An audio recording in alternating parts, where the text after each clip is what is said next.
Jail میں چلے گئے۔ اب جیل کے اندر بھی جا کے دوسرا پہلو سیرت یوسف کا، جیل کے اندر جا کے لوگوں کو دعوت توحید دے رہے ہیں۔ آج ہمارے پاکستان کے جیلوں میں برائیاں سکھائی جاتی ہیں۔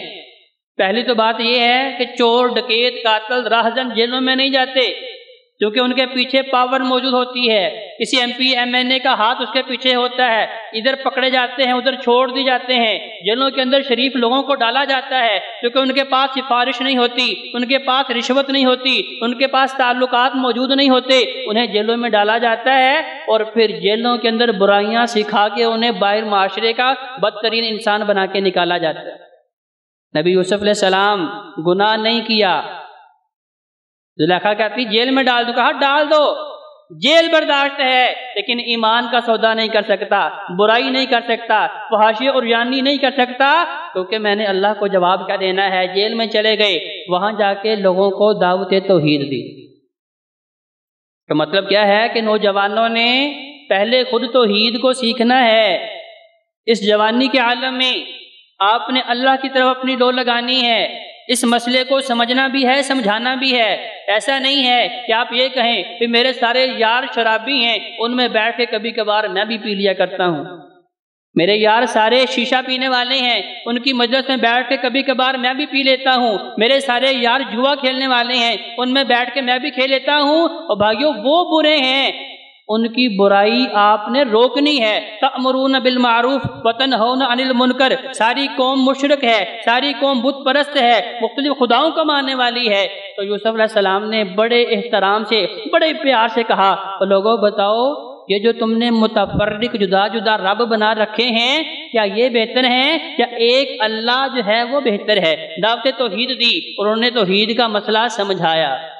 تو گویا کہ یہ ذمہ داری بالخصوص نوجوانوں کی ہے، بزرگوں کی بھی ہے، بوڑھوں کی بھی ہے، ہر مسلمان کی ہے، کیونکہ محبوب پیغمبر علیہ السلام نے فرمایا بلغوا انی ولو آیا۔ اگر آپ کے پاس قرآن کی ایک آیت کا بھی علم ہے، محبوب پیغمبر علیہ السلام کے فرمان کا ایک بھی فرمان آپ کے پاس موجود ہے، آپ پہ فرض ہے آپ آگے پہنچائیں۔ لیکن نوجوانوں کے کندھوں پہ یہ ذمہ داری زیادہ عائد ہے۔ نبی یوسف علیہ السلام کی سیرت بتا رہی ہے کہ انہوں نے جیل کے اندر بھی، اس صعوبت کے اندر بھی، اس قید خانے کے اندر بھی رب کی توحید کا پرچار کیا ہے۔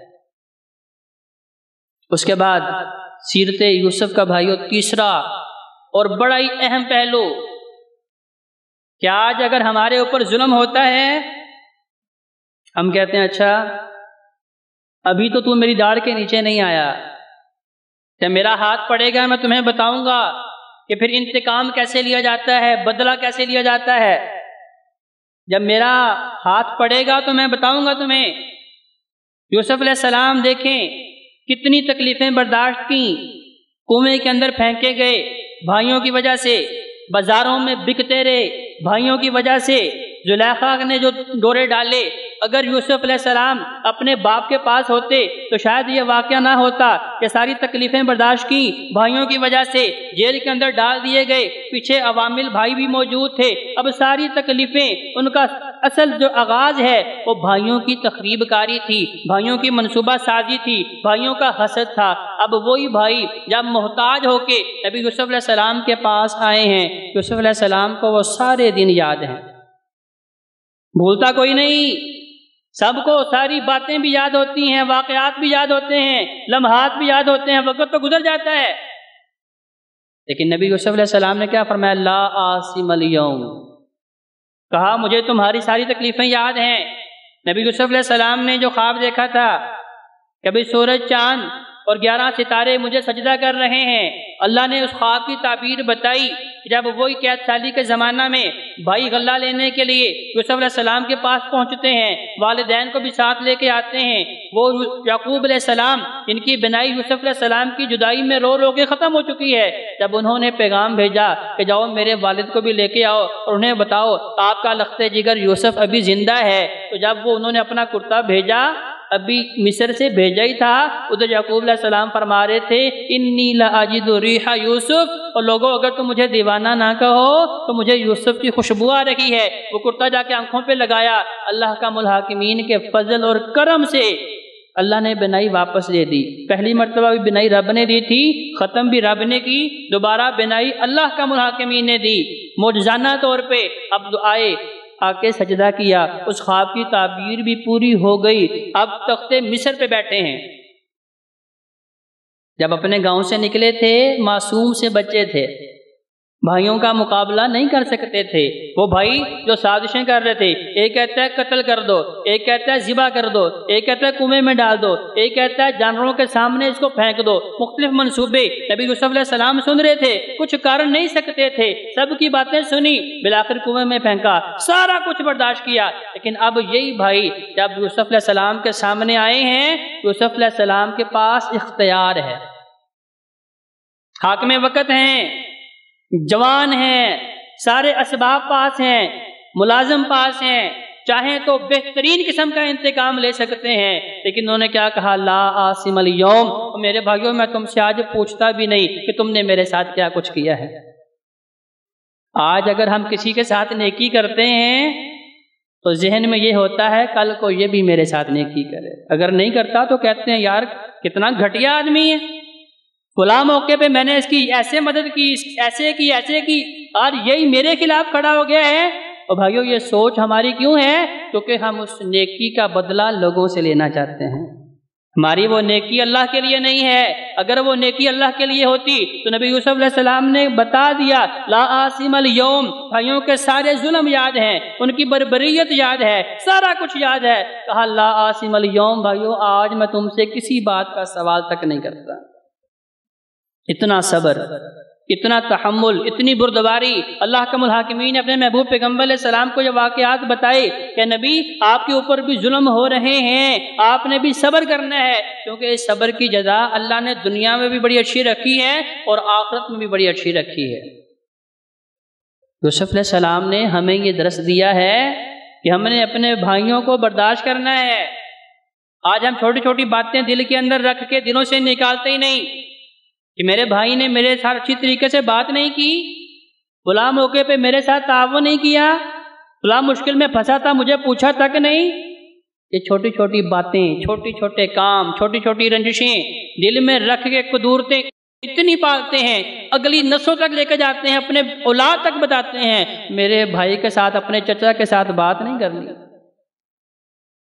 اور بھائیو یہ دین اسلام جو بہترین ضابطہ حیات ہے، جو سارے ادیان میں سے اللہ کا الحاکمین کا پسندیدہ دین ہے. ان الدین عند اللہ الاسلام. اس اسلام کا حسن کیا ہے کہ لوگوں کو برداشت کرو، رشتوں کو برداشت کرو، لوگوں کی کڑوی باتیں سن کے برداشت کرو، ان کے تلخ لہجوں کو برداشت کرو، صرف رب کی رضا کے لیے. محبوب پیغمبر علیہ السلام بھی جب مکہ فتح ہوا، جس مکہ سے بے دردی سے نکالنے کے ظلم و بربریت کی انتہا کر دی گئی، رات کی تاریکی میں مکہ سے نکلے، سارے صحابہ کو نکلنے کا حکم دے دیا. اب 10 سال کے بعد جب دوبارہ مکہ کو فتح کیا، اتنا بڑا لشکر لے کے، جس طرح اللہ نے یوسف علیہ السلام کو طاقت دی، تخت مصر پہ بٹھا دیا، پوری طاقت دے کے ان کے سامنے بھائیوں کو لا کے کھڑا کر دیا کہ یوسف بدلہ لے سکتے ہیں. لیکن کہا لا عاصم اليوم. اب یہی وقت اللہ کا الحاکمین نے میرے محبوب پیغمبر علیہ السلام کو بھی دکھایا ہے. جب مکہ فتح ہو رہا تھا، ہر طرف سے لوگ، ہر طرف سے مسلمان، ہر طرف سے مومن جو ہیں مکہ کے اوپر یلغار کرنے کے لیے آئے ہیں.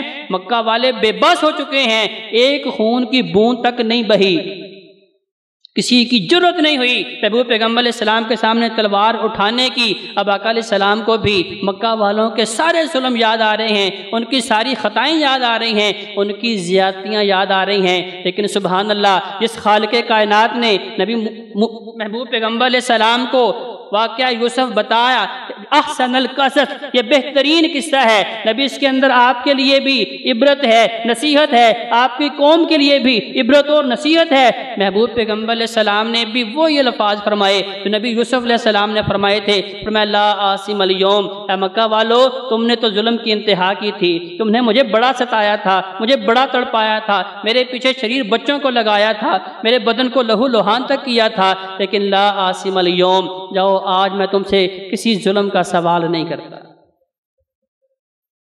تو بھائیو، سیرت یوسف بالخصوص نوجوانوں کو یہ درس دیتی ہے، کیونکہ جوانی کے اندر انسان کہتا ہے اور مجھ سے غلط بات برداشت نہیں ہوتی، میرے سامنے کوئی غلط بات کرے وہ جائے پھر کدھر؟ اور بھائیو غلط بات ہی تو برداشت کرنی ہوتی ہے، ایسی بات جو آپ کے مزاج کے خلاف ہے آپ نے اس کے اوپر ہی تو صبر کرنا ہے، وہ بات جو آپ کو پسند نہیں ہے اس کے اوپر تو آپ نے صبر کرنا ہے، اچھی بات کے اوپر تو سارے مسکراتے ہیں، سارے واہ واہ بلے بلے کر لیتے ہیں، تو لہذا اللہ کو بھی کون سے لوگ پسند ہیں جو اس احسن القصص بہترین واقعہ کو پڑھتے ہیں اور اس سیرت کو اختیار کرتے ہیں اور اپنی زندگی کے اندر صبر لے کے آتے ہیں۔ لہذا اللہ کے حضور ہم بھی دعا کرتے ہیں کہ اللہ ہمیں بھی قرآن پڑھنے کی، سمجھنے کی اور صحیح معنوں میں اس کے اوپر عمل کرنے کی توفیق عطا فرما۔ اقول قولی ھذا استغفر اللہ لی ولکم ولسائر المسلمین والمسلمات۔